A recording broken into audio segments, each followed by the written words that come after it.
কোন দলিলে কত টাকার স্ট্যাম্প ব্যবহার করতে হবে তা নিয়ে আজকে বিস্তারিত আলোচনা।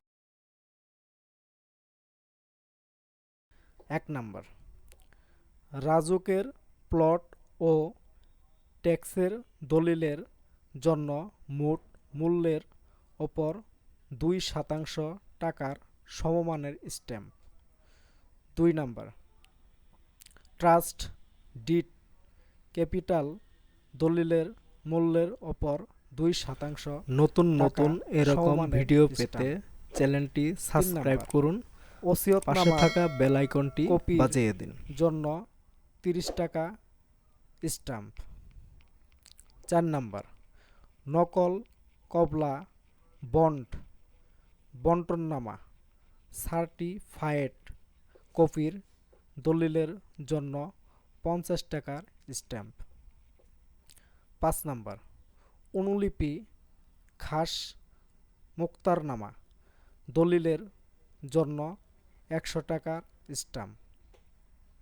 হলফনামা বায়না হলফনামা হেবার ঘোষণাপত্র না দাবি পত্র বাতিলকরণ দলিলের জন্য 200 টাকার স্ট্যাম্প। 7 নাম্বার, চুক্তিনামা দলিল অঙ্গীকারনামা বায়নাপত্র দলিল মেমোরেন্ডাম অফ এগ্রিমেন্ট রিডেম্পশন সোলেনামা বা আপোসনামার দলিলের জন্য 300 টাকার স্ট্যাম্প।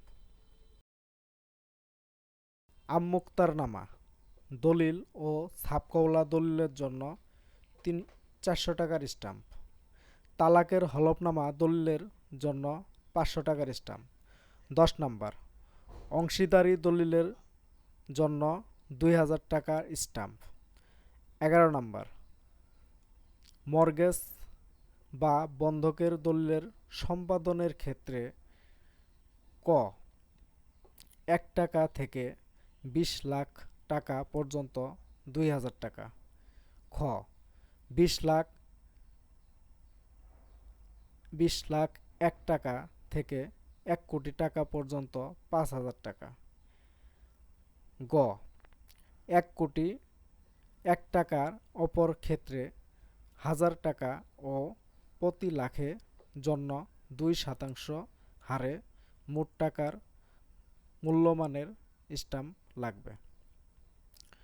12 নাম্বার, শিক্ষানবিশ দলিলের ক্ষেত্রেও স্ট্যাম্পের টাকা অ্যাটাচড হয়, সেক্ষেত্রে 150 টাকার স্ট্যাম্প যুক্ত করতে হয়। 12 নাম্বার, ক্লার্কশিপের আর্টিকেলস সমূহের চুক্তিতে 400 টাকার স্ট্যাম্প। 13 নাম্বার, কোনো কোম্পানির আর্টিকেল অফ অ্যাসোসিয়েশনের ক্ষেত্রে সর্বনিম্ন 2000 টাকা সর্বোচ্চ 20,000 টাকা মূল্যের স্ট্যাম্প। 14 নাম্বার, রোয়েদাদের ক্ষেত্রে শতকরা হিসাবের স্ট্যাম্প।